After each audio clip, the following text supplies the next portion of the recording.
You're watching Mirror 7 News. Stay informed, stay ahead for more news. So here's what's been unfolding with the Canada Post labor dispute.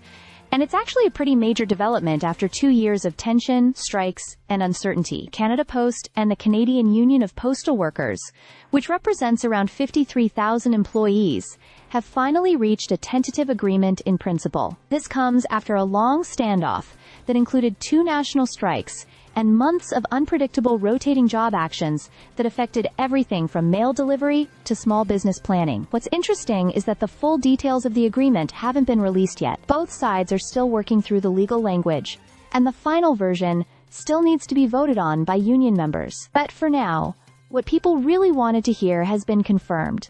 The union won't strike, and Canada Post won't lock workers out while the finishing touches are put on the deal. Basically, everything is paused so the final document can be shaped and signed. The union did point out, though, that if the wording doesn't properly reflect what was agreed to in principle, that pause could be lifted.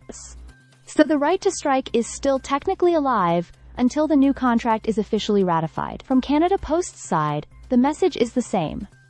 Strike and lockout activity is suspended while negotiations wrap up. For small businesses, especially with the holiday season approaching, this news couldn't have come at a better time. Many had been bracing for major disruptions, as rotating flyer delivery bans and shipping delays were already taking a toll. The Canadian Federation of Independent Business even said this could help salvage some of the holiday season, which shows how delicate things were becoming. Experts watching the talks are describing the agreement as something neither side will be thrilled with, but both sides can live with, which is often how long, high-stakes negotiations end. The Postal Service is facing enormous financial pressure, with more than $1 billion in losses this year alone, and a restructuring plan on the horizon that includes eliminating home delivery and creating more community mailboxes. Thousands of workers are also expected to retire or leave by 2030, which adds another layer of uncertainty. On the union side, concerns remain about job losses and declining services, especially for rural communities.